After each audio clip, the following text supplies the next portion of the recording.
아침에 집에서 이 교회를 올라오려니까 억수같이 정말 폭우가 쏟아지더라고요. 그래서 내가 교인이면 이거 교회 갈까 말까 이렇게 고민하겠다 싶을 정도로 엄청난 비가 쏟아지는데 하나님의 나라가 언제 올지는 잘 모르죠. 그때와 시는 알 수 없다 그랬는데 한 가지는 분명한 것 같아요. 천둥치고 벼락치고 바람 불고 폭우가 쏟아질 때 그때 오십니다. 혹시 주일 예배는 몰라도 수요 예배 나오실 때 야 갈까 말까 비 오는데 어떡하지 절대 걱정하지 마시고 그날이 그날이니까 오시기 바랍니다. 우리 존경하는 이혜양 목사님의 삶이 올곧게 담겨있는 주민교회에서 함께 예배드리게 됨을 기뻐합니다. 장로님 말씀하신 대로 저는 한 달 전 7년 임기제 중임으로 제안되어 있는 향림교회에서 14년의 사역을 마치고 지금은 법적으로는 교회 담임을 하지 않는 무임 목사이지만 실제는 제가 주말마다 부산의 믿음교회 교우들과 함께 예배를 드리고 있습니다. 제가 부산까지 가게 된 이유는 저와 같은 시기에 한국신학대학을 다녔던 김용수 목사님이라는 분이 25년 전에 이 교회를 개척하셨는데 쉽게 말해 부산의 주민교회라 칭할 만큼 80년대 민주화와 노동인권을 위해 일한 대표적인 민중교회였습니다. 불행히도 목사님께서 50세 15년 전 나이로 하나님의 부름을 받은 이후 10여 명의 교인들이 흩어지지 않고 계속 예배를 드려왔습니다. 때로는 설교를 담당해 주시는 목사님이 계셨던 적도 있지만 많은 경우 교회가 작으니까 10여 명의 교인들이 목사님들의 설교를 갖고 이렇게 예배를 드려왔는데 주로 제 설교문을 갖고 예배를 드려왔습니다. 처음에는 저도 몰랐고요. 2년이 지나서 이분들이 저한테 감사 카드를 보내가지고 이 사실을 알게 됐습니다.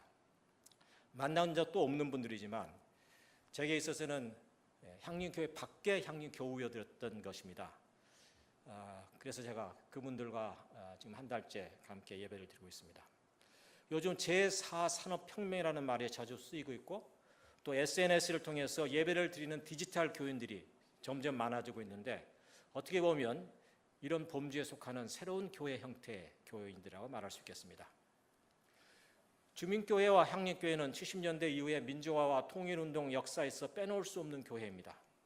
이해학 목사님은 물론 민중신학의 거두이자 향림교회 창립교우이시던 안병무 교수님 그리고 국가보안법으로 옥살이를 한 홍무수 목사님을 빼놓고 남한의 민주화와 통일의 역사를 얘기할 수는 없기 때문입니다. 그런 의미에서 저는 이 두 교회는 일란성 쌍둥이 교회라 말할 수 있습니다. 저는 오래전부터 세계교회 특히 북미의 여러 주류 교단들이 정한 성서 일과에 따라 본문을 정하고 설교를 하여왔습니다. 주민교회는 기장총회의 성서 일과를 따르고 있는데 구약과 시편, 서신서, 복음서 이렇게 4개의 본문을 선택하고 그리고 3년 주기에 있어서는 공통점이 있는데 북미의 성서 일과는 한 책을 지속적으로 선택하는 데 반해서 기장은 그 본문이 이렇게 섞여서 나오고 있다는 것이 차이입니다. 예를 들면 북미교회의 성서 일과는 첫 해는 마태복음, 두 번째 해는 마가복음, 세 번째는 누가복음, 그리고 대림절, 성탄절, 사순절, 부활절 이런 특별절기의 요한복음을 이렇게 읽습니다. 그런데 기장총회의 복음서 본문은 같은 해에도 이게 4개의 복음서가 이렇게 서로 엇갈려 나오고 있습니다. 서로 간에 장단점이 있다고 생각합니다. 오늘 성서 일과 복음서 본문은 마태복음 10장 40절로 42절까지로 매우 짧고 그 뜻이 분명합니다. 너희를 영접하는 자는 나를 영접하는 것이요 또한 나를 보내신 자를 영접하는 것이다.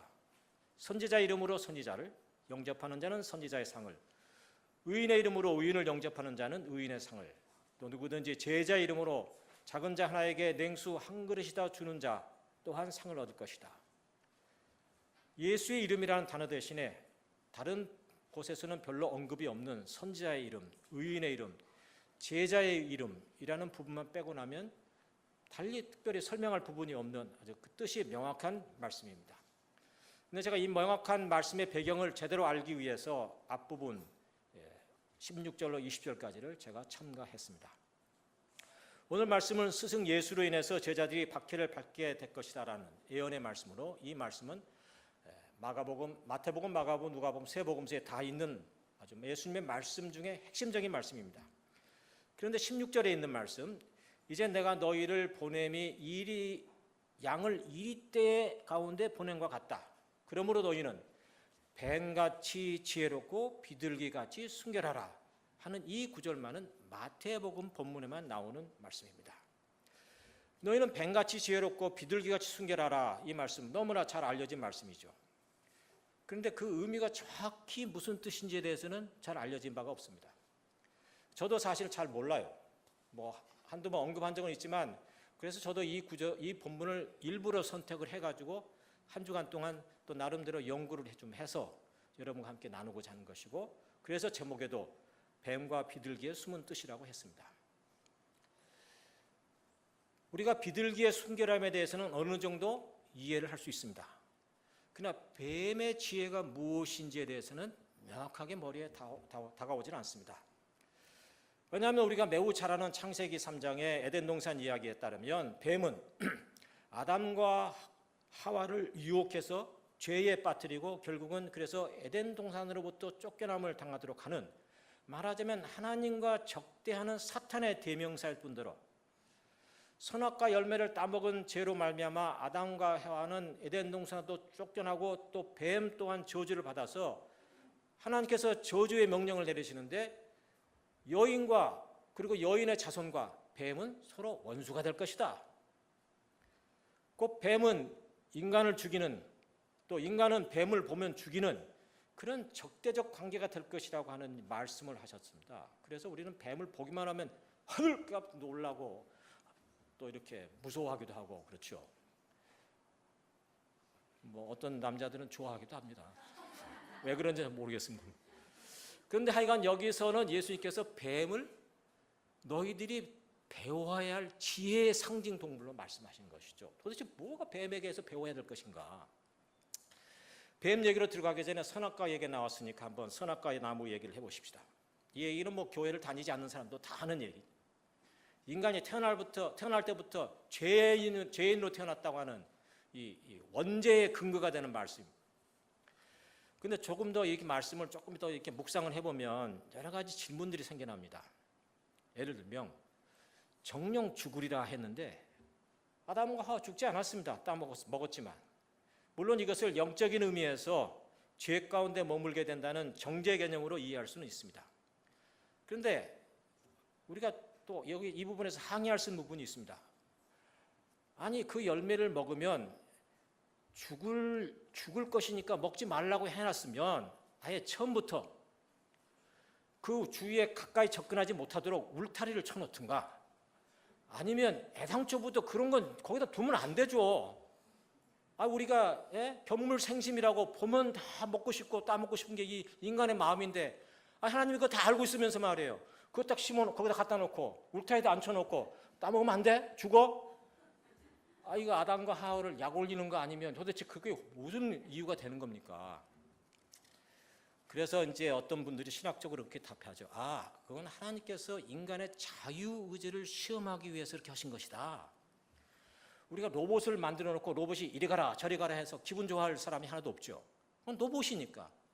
하나님께서 우리를 로봇으로 만들지 않으셨다. 선택하고 결단할 수 있는 그런 자유의지를 가진 인간으로 만드셨기 때문에 우리에게 선악과 나무를 보게 하고 그리고는 먹지 말게 하는 계명을 주셨다. 이렇게 얘기를 합니다.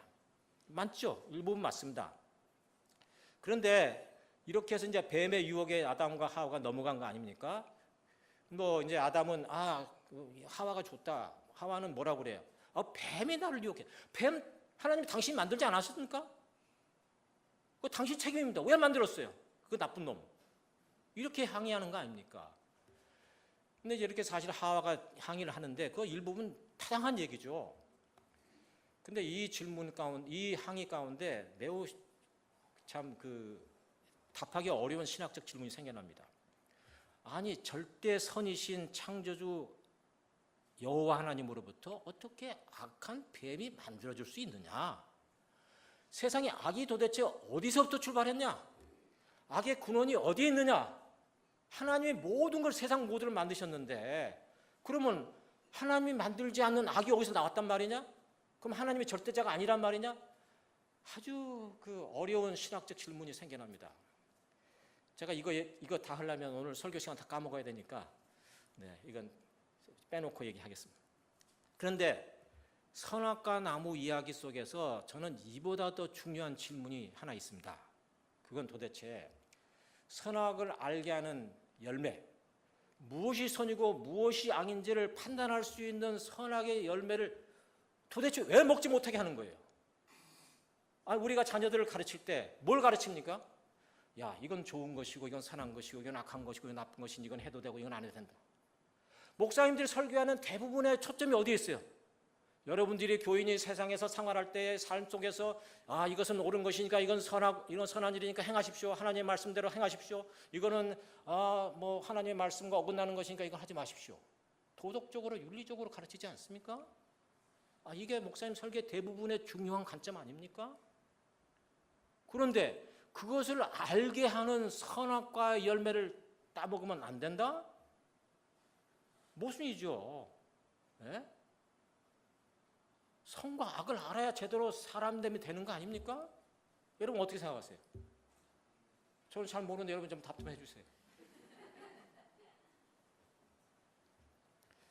그러면 뭐가 선이고 뭐가 악이죠? 선과 악을 기준하는, 판단하는 기준이 뭐죠? 흔히 양심이라고 얘기하죠. 근데 우리 양심이 다 같나요? 우리 흔히 나 양심이 어긋나지 않은 일 했어 라고 제가 말한다고 해서 여러분이 그거 다 동의합니까? 그렇지 않죠. 기준이 다르죠. 요즘 장관 후보자들을 위한 국회 청문회가 진행 중인데 의원들이 후보자가 그렇게 얘기하는 거 아닙니까? 당신 이거 나쁜 일 했어. 장관들 자격 없어. 빨리 사퇴해. 그 후보자들이 그렇다고 사퇴하나요? 난 양심에 어긋난 일 한 적 없습니다. 그렇게 답변하는 거죠. 세상적 용어로 말하면 남이 하면 불륜, 내가 하면 로맨스. 이게 선과 악이 분간하기 어렵다는 아주 좋은 예가 되는 거 아닙니까? 그래서 민주국가 사회에서는 선과 악을 판단하는 제도를 뒀죠.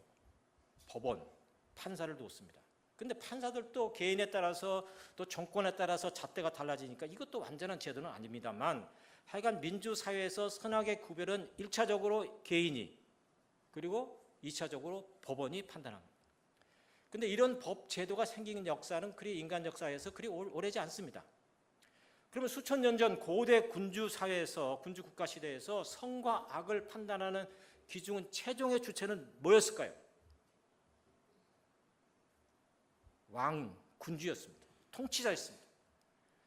프랑스 왕 루이 14세가 내가 곧 국가다, 곧 내가 곧 법이다 라는 말을 했다 하지만 군주 시대에서 선과 악의 최종 판단은 왕이 했습니다.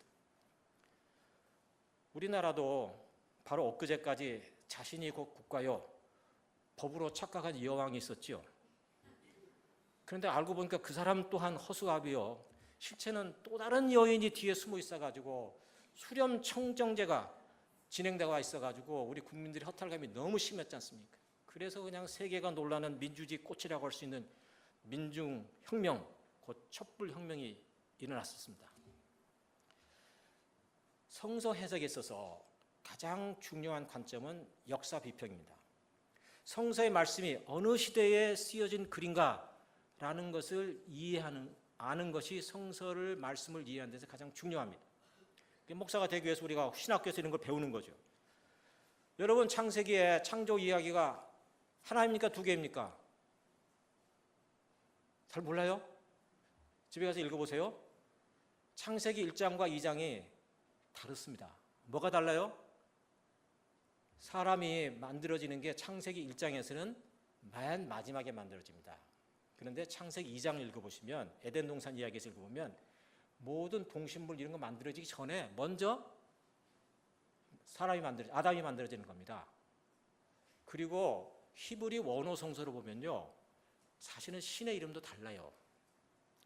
물론 우리 한국말 번역에도 조금 이제 여호와, 하나님 여호와 이렇게 구분을 합니다만은 하여간 이 두 제가 이게 너무 깜짝 놀라셨나요? 저희 교회에서는 이런 거 깜짝 안 놀랐는데 예, 하여간 이건 신학적 관점이 다른 이야기입니다. 그래서 창세기 1장은 엘로힘의 신의 이름을 따서 이문서라고 그러고 2장은 야훼 신의 이름 야훼 여호와 이름의 첫 글자를 따서 제이문서라고 이렇게 부릅니다. 그런데 창세기 1장은 바벨론 시대에 그 말씀이 형성이 됐고 창세기 2장은 다윗 왕 시대에 형성이 됐습니다. 에덴 동산 선악과 열매의 이야기는 다윗 왕 시대에 만들어졌습니다. 그러면 선악을 알게 하는 판단을 최종 주체가 누구라고 그랬어요? 왕, 군주라고 했습니다. 그럼 다윗이 선악의 판단의 기준의 최종 주체가 된 겁니다. 그런데 그 열매를 따먹으면 죽으리라. 그 다윗 왕을 두고 하는 말이에요. 뭐예요? 우리아의 아내 밧세바를 취하는 남의 아내, 더구나 충직스러운 부하의 아내를 취하는 일은 잘못된 일이란 말이에요. 네가 선악의 판단의 기준이 아니다. 이런 것이 바로 거기에 담겨 있는 역사적 비평, 성서의 말씀의 배후에 담겨 있는 얘기입니다. 이런 얘기 뭐 여러분 처음 들어보셨겠지만 하여간 이제 선악과 얘기 그만하고 뱀 얘기로 가보시죠. 아담, 하와 이야기 자체가 당시의 권력자를 향한 비유였듯이 뱀 또한 우리가 지금 눈으로 땅으로 기어다니는 그 동물을 두고 하는 것이 아니라 이것 또한 비유적 이야기입니다. 민수기 21장에 보면 이스라엘 백성들이 광야길을 걷다가 먹을 것이 없고 마실 것이 없으니까 막 불평하죠. 하나님께서 참다 못해서 어떻게 해요? 불뱀을 보내가지고 이네들을 막 죽게 만듭니다. 그러니까 모세가 백성을 위해서 기도하지 않습니까? 하나님 잘못했습니다. 살려주십시오. 저를 봐서 좀 이 백성들을 구해주십시오. 그래서 하나님께서 내린 치유법이 뭐예요? 야, 뱀의 형상을 만들어서 장대에 높이 달아라. 그리고 그걸 쳐다보는 자는 살리라. 이게 뭐예요? 하나님이 병 주고 약 주고 똑같은 뱀을 이용해서 말이에요. 하여간 제가 계속 얘기하겠습니다마는 뱀은 심판과 저주의 상징이 되기도 하지만 또 구원의 상징이 되는 치유와 구원의 상징이 되기도 하는 것입니다. 종교사적으로 보면 여러 나라의 신전들, 뭐 로마나 히랍이나 뭐 인도나 이런 데 가보면 뱀의 형상의 신전에 많이 새겨져 있습니다. 오늘 예수께서 뱀 얘기를 하는 정황은 이렇습니다. 보라, 내가 너희를 보냄이 양을 이리떼 가운데로 보낸 것 같도다. 그러므로 너희는 뱀같이 지혜롭고 비둘기같이 순결하라. 이리떼 속에서 양이 먹이가 되기 십상인데 이때 잡혀먹지 않는 방식은 뭐예요? 따라야 할 뱀의 지혜는 뭐예요? 어쩌면 약삭 발음일지 모릅니다. 빨리 도망가라. 오늘 본문 22절 이하에도 이런 말씀이 있습니다. 또 너희가 내 이름으로 말미암아 모든 사람에게 미움을 받을 것이나 끝까지 견디는 자는 구원을 얻으리라. 이 동네에서 박해를 받을 것이나 받거든 저 동네로 피하라.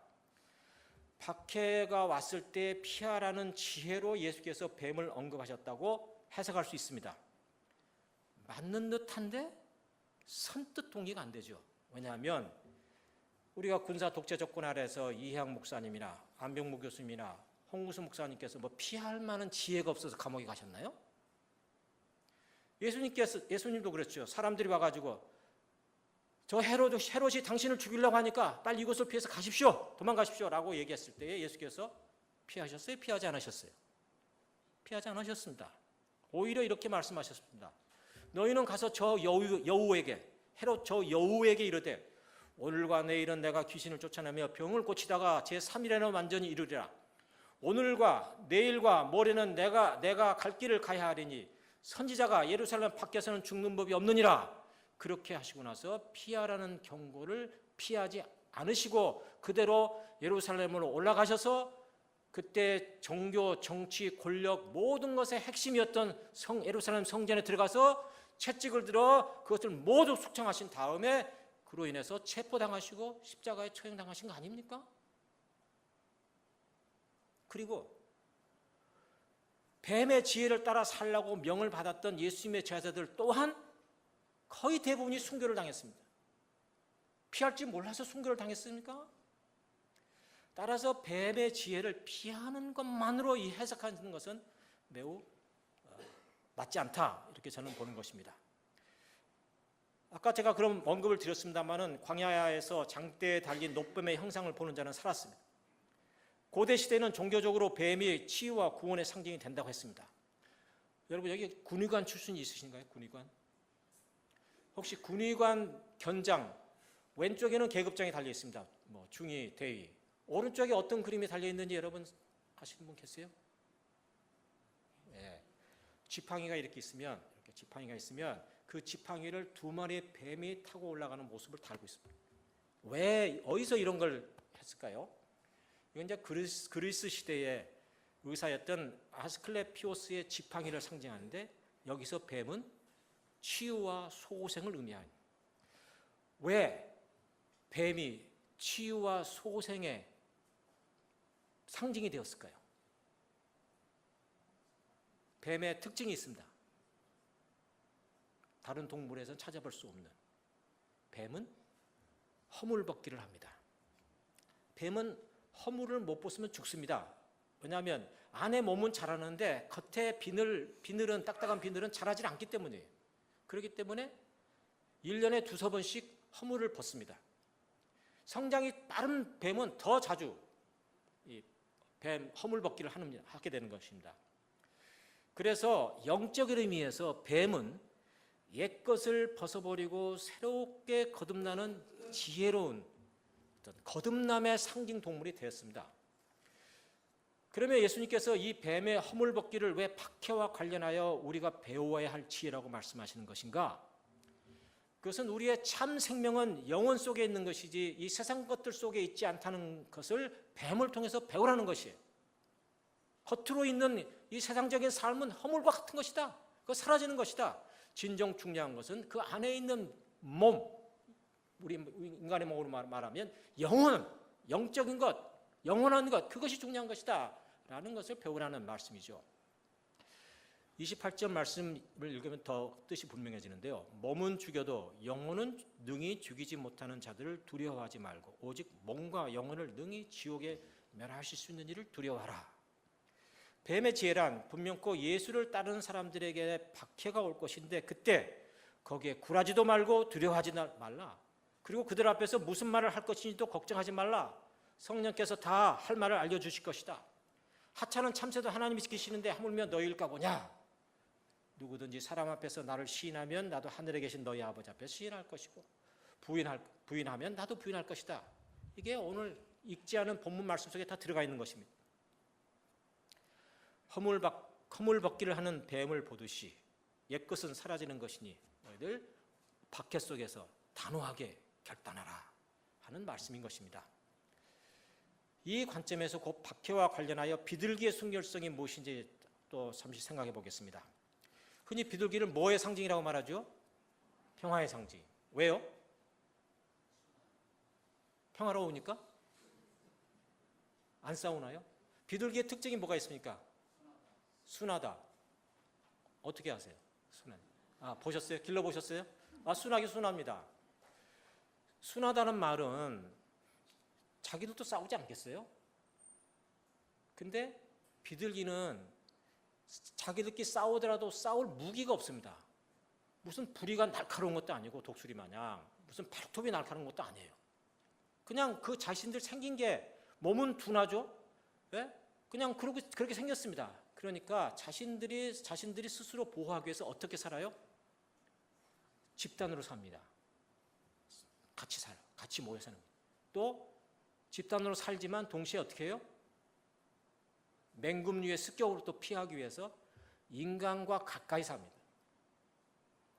제비가 왜 인간들의 집에 와서 그 새집을 짓까요? 요즘은 뭐 도시에 새집이 없습니다만은 우리 어렸을 때 다 그러면 제비가 다른 새는 안 그런데 제비는 꼭 처마 밑에 와서 집을 짓잖아요. 근데 그것도 제비도 자기 자신을 보호할 수 있는 수단이 없어요. 그러니까 인간들 가까이에서 살면서 알을 낳는 거예요. 빠르긴 빠르지만 알을 보호할 방법은 없는 거예요. 새끼를 보호할 방법은 없는 거예요. 그래서 인간들이 거하는 집에 같이 거하는 것인데 비둘기도 그런 점이 있습니다. 집단이 같이 평화로워야만 자기들 사는 거예요. 싸워가지고 흩어지면 맹금류에 습격을 받아서 죽는 겁니다. 그러니까 그들은 평화롭게 살 수밖에 없어요. 이게 이제 비둘기의 습성이죠. 그런데 그것만 갖고 우리가 비둘기의 순결함이라고 말할 수 있는 힘들어요. 왜냐하면 오늘 본문 말씀에 또 이런 말씀이 있습니다. 34절에 보면요. 내가 세상에 평화를 주러 온 줄로 생각하지 마라. 화평이 아니요 검을 주러 왔노라. 내가 온 것은 사람이 그 아버지와 딸이 어머니와 며느리와 시어머니와 불화하게 하려 함이니 사람의 원수가 누구요? 자기 집안 식구니라. 동의하시는 분? 한 분도 안 계세요? 권사님 가운데 안 계세요? 유명한 이런 얘기가 있는데 그저 나이 드신 할머니 할아버지들끼리 이제 부부끼리 낱말 맞히기 그 게임이 있었다고 그래요. 뭐 TV에서 잘 아시네. 할아버지가 딱 뽑으니까 글자가 천생연분이야. 할머니한테 당신과 우리 사이 왼수. 아니 네 글자 평생 왼수.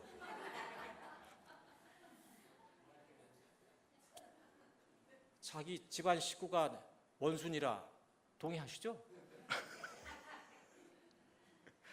우리 아저씨들이 아저씨들이 아주 신앙생활 열심히 잘 하셨나 모양이네요. 하여간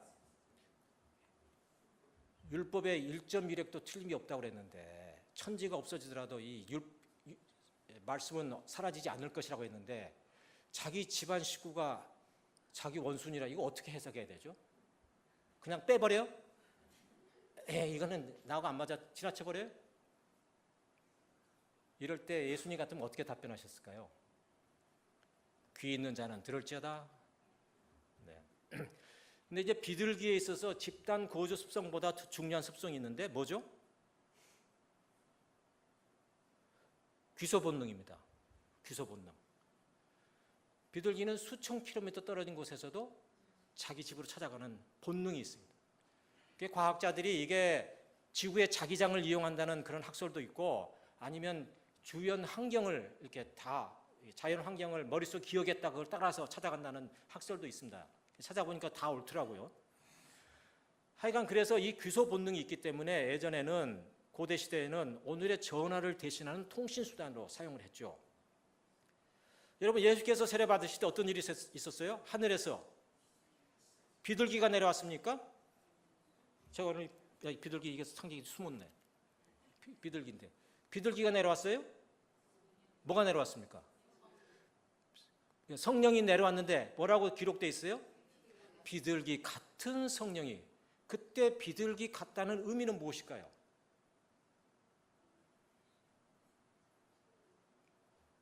아까 고대 시대에는 예수님 시대에는 어떻게 한다고 그랬어요?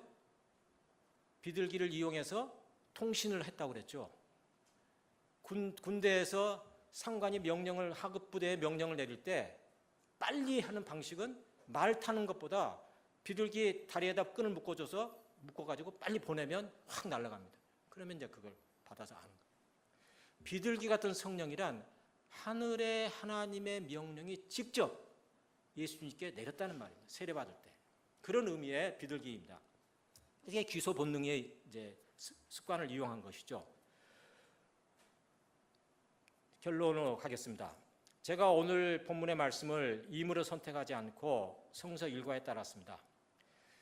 향림교회 전임 목사로서 주민교회에 와서 이 말씀을 전하게 된 데는 특별한 하나님의 뜻이 있다고 생각하는데 그건 사람들이 너희를 공회에 넘겨주겠고 회당에서 너희를 채찍질할 것이다.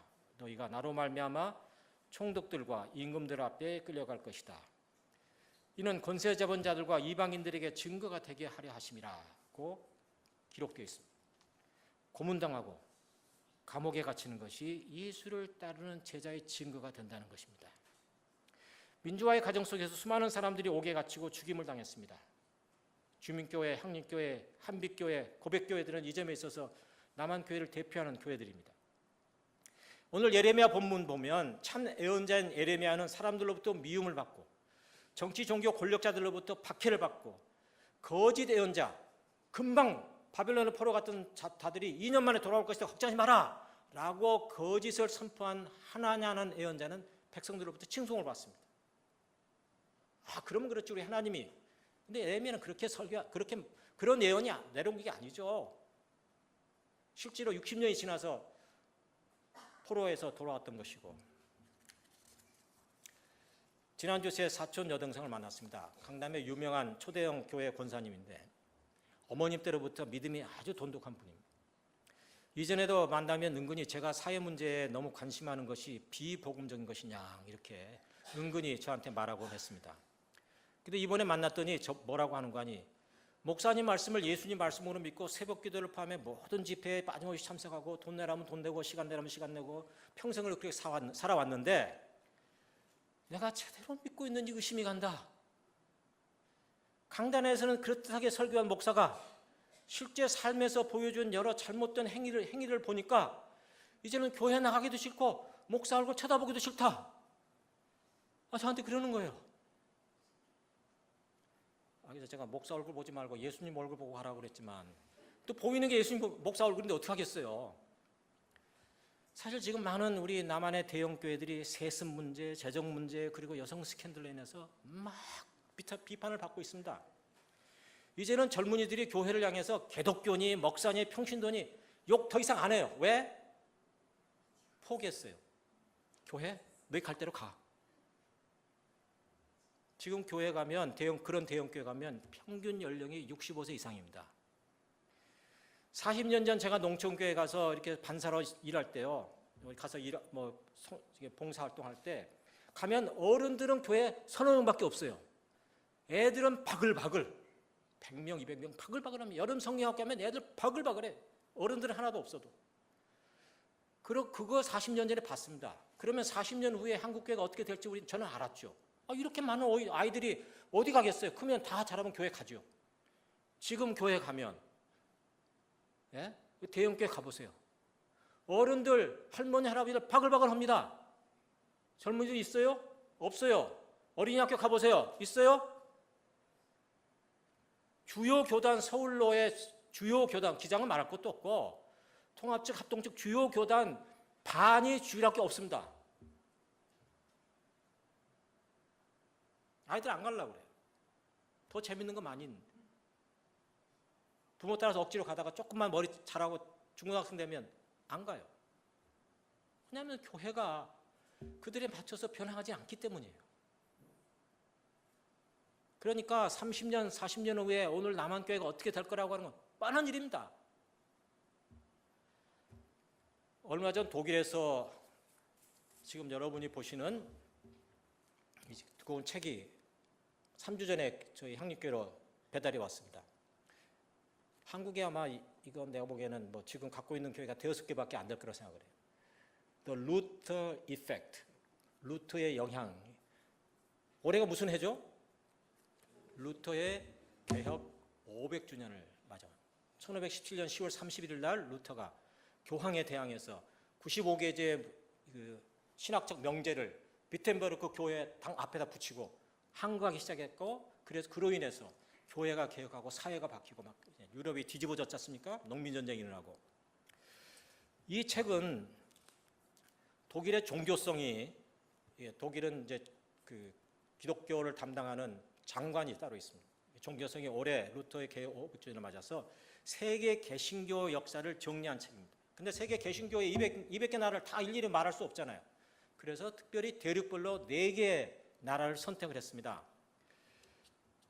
유럽을 대표해서 스웨덴, 아메리카 대륙을 대표해서 미국, 아프리카를 대표해서 탄자니아, 그리고 아시아를 대표해서 남한, 이렇게 4나라를 선택하고 그 4나라의 개신교의 역사, 그리고 오늘의 교회 현황, 이거를 이 책에다 다 설명하고 있습니다. 그런데 이 4나라가 대륙을 대표하기도 하지만 또 500년의 개신교의 역사를 대표하기도 합니다. 왜냐하면 남한과 탄자니아는 20세기와 21세기의 피선교 지역으로서 이제 성장한 교회이지만 스웨덴은 16세기에 국왕에 의해서 루터교 국가가 된 나라입니다. 루터교 나라예요. 그리고 미국은 17세기, 18세기에 유럽에서의 뿌리가 다른 뭐 영국, 스코틀랜드, 독일, 뭐 네덜란드, 뭐 여러 프랑스 이런 모든 나라들의 개신교인들이 새로운 신앙의 정신을 찾고 그리고 새로운 나라를 찾아서 미국으로 많이 이주했습니다. 그래서 미국 교회는 매우 다양한 교단들이 다양하게 존재하고 있습니다. 요즘은 미국이 뭐 트럼프로 인해서 세계 사람들로부터 손가락질 받는 이제 개망신을 당하고 있지만 사실 이번 촛불 한미 정상회담을 통해서 저는 이제 문재인 대통령이 조금 더 당당하게 우리 내 뒤에 이 남한에 이 촛불 민중들이 있다 이렇게 좀 당당하게 해주기를 바랬습니다만 조금 아쉬움은 많습니다. 근데 뭐 남한 군대의 작전 통제권을 뭐 트럼프가 갖고 있는데 어떻게 하겠어요? 상전인데. 예? 이거 또 돌려받아야 어떻게 뭐 자기도 큰 소리 칠 텐데. 하여간 민족적 자존심이 상하는 일이죠. 하여간 남한은 개신교 선교 역사 130년 만에 사실은 이제 북조선도 포함됐습니다만은 지금은 아닙니다만은 평양이 동양의 예루살렘 아니었습니까 예전에? 선교 130년 역사 만에 인구의 20% 그리고 가톨릭과 더하면 인구의 3분의 1 이상이 교회인이 기독교인이라는 세계 교회 성장 역사상 이런 예가 없습니다. 그런데 아까도 말씀드렸다시피 저는 마른 장작이 활활 타오르다가 그냥 쉬 사라지기 때문에 교회 성장도 이렇게 교회 세계 역사상 유례가 없지만 교회 퇴보도 역시 세계 교회 역사상 유례가 없이 퇴보할 것이다 이렇게 보고 있습니다. 하여간 세계 개신교 역사를 얘기하면서 남한 교회를 빼놓고 얘기할 수는 없습니다. 세계 50대 대형 교회 중에 절반이 서울에 있습니다. 그런데 이 책에서 남한교회 130년의 선교 역사를 설명하고 있는데 오늘의 남한교회를 설명하는 그 장의 제목이 이렇습니다. 코리아 붐 랜드 오브 프로테스탄티즘 개신교의 붐이 일어난 나라라고 이렇게 한 다음에 뭐라고 썼는 거 아니? Beacons in a divided land. 이게 오늘의 한국교회를 설명하는 장입니다. 이 그림 무슨 그림인지 아세요? 예, 여기도 순복음교회입니다. 이제 이거는 제가 설명을 드리겠습니다. 요 앞에 또 하나 있습니다. 요 그림 혹시 아시겠어요?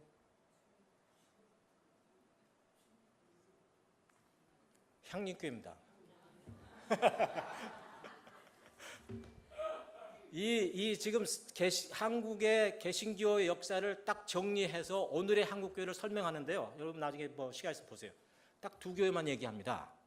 하나는 세계에서 제일 크다고 하는 여의도 순복음교회. 또 다른 하나는 여의도 순복음교회 48만 명이라고 그래요. 지금 교족수가. 또 다른 교회는 향림교회입니다. 근데 향림교회 교적은 순복음교회 1000분의 1입니다. 500명이니까. 아니 한국교회를 설명 딱 두 개로 나눈 거예요. 한국이 남과 북으로 나뉘었듯이 교회 동안 이렇게 나누어져 있다. 그러면서 저는 사실 뭐 향림교회를 제가 자랑하려기보다는 향림교회 이전에 주민교회가 있어서 향림교회가 있는 거죠 사실은요. 70년대 제가 학교 다닐 때는 주민교회가 앞장섰지 향림교회는 가만히 있었어요. 사실은. 네, 뭐 그러니까 저는 뭐 여러 진보들 교회를 제가 다 포함해서 제가 이 말씀을 드리는 겁니다.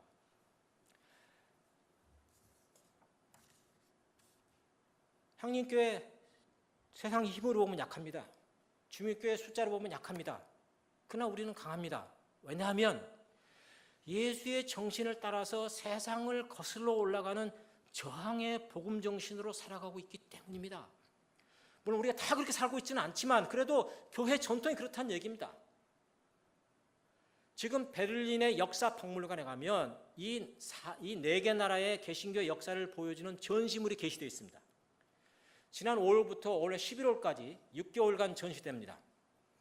저는 가보지 못했지만 저 2년 전에 교회 날은 가봤습니다. 올해는 못 가봤습니다. 근데 이번 5월 말에 2년마다 진행되는 교회 날 행사에 저희 교회 교우들 약 20명이 참석을 했고 그리고 이 박물관에 다녀왔습니다. 제가 교인들로부터 들었고 사진을 봤습니다. 한국관을 들어가면 왼편으로 가면 대형 화면에 여의도 순복음 한국교회 담임 목사가 설교하는 그 설교 장면이 계속 보여집니다. 그리고 그 아래에 영어와 독일어로 자막이 뜨는데 내용인즉 간추리면 예수 잘 믿으면 부자 되고 무병장수할 뿐더러 죽으면 천국 간다. 꼭 먹고 안 먹는다. 뭐 그거 얘기는 없지만 하여간 제가 그런 꼭 먹고 안 먹는 설교를 하는 거죠. 이 세상에서 축복받고 저 나라 가서 축복받고 얼마나 좋은 얘기예요. 예수님이 그렇게 말씀 안 하시던 게 문제죠. 그런데 오른편으로 가면 향림교회를 소개하는 4개의 전시물이 있습니다. 하나는 전통악기와 전통음악으로 예배를 드리는 국악 예배 소개 사진이 큰 사진이 하나 걸려 있고요.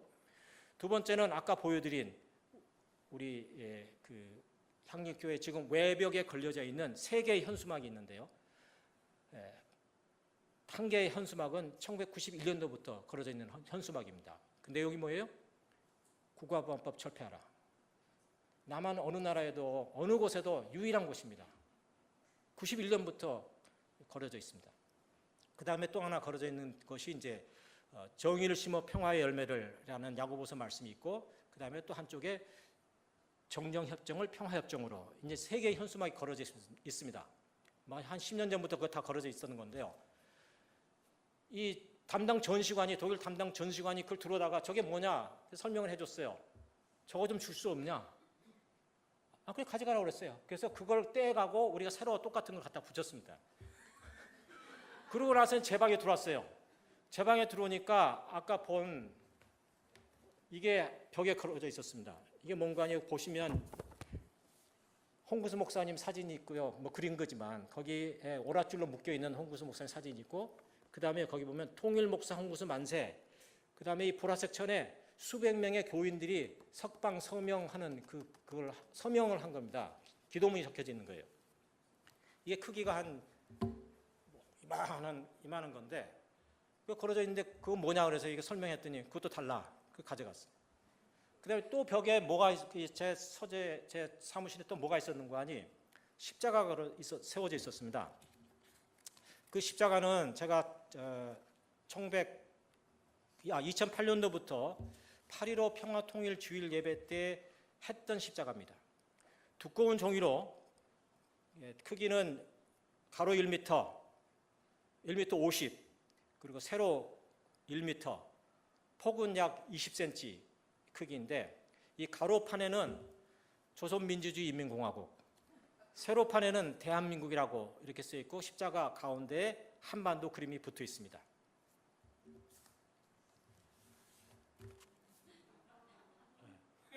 이걸 보더니 그거 줄 수 없냐, 빌려갈 수 없냐 그래서 그냥 가져가라 그랬습니다. 제가 이게 세워져 있었는데 이걸 그래서 지금 그 전시물 거기 전시되고 있습니다. 지금 현재 제가 매 평화통일 주일 설교 마지막에 에스겔 선지자에게 내린 하나님의 명령, 두 막대기를 한 막대기는 에브라임이라고 쓰고 다른 한 막대기는 남왕국 유다라 써라. 그리고 이 두 왕국이 하나가 되도록 한 손에 붙잡아라. 이 성경 말씀을 읽은 다음에 제가 이거 따로따로 된 이거를 두 판을 가져다가 딱 십자가로 묶어서 이렇게 하는 겁니다.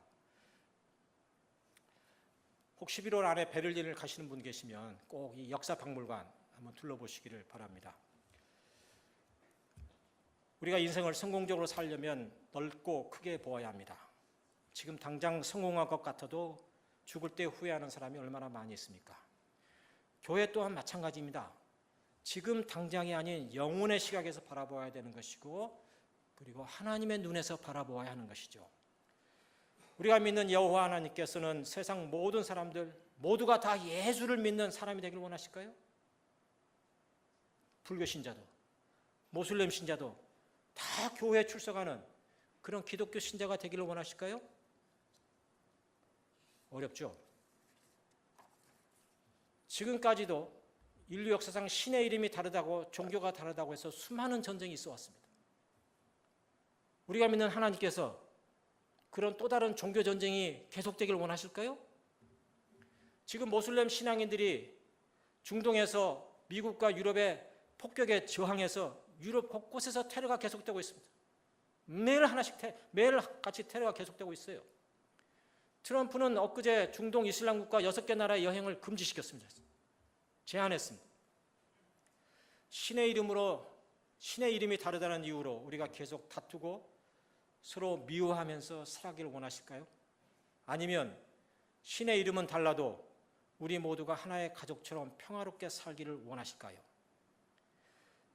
예수께서 꿈꾸었던 하나님의 나라는 예수를 향해서 주여 주여 그리고 손을 들고 외치는 사람들로 가득 찬 세상일까요? 아니면 자신들의 삶과 행실에 있어서 정의와 평화와 생명의 가치를 추구하는 그런 사람들로 가득 찬 세상일까요? 다 함께 기도하시겠습니다.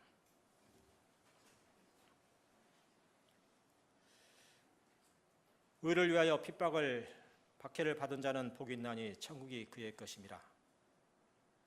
나로 말미암아 너희를 욕하고 박해하고 거짓으로 너희를 거슬러 모든 악한 말을 할 때에는 너희에게 복이 있나니 기뻐하고 즐거워하라.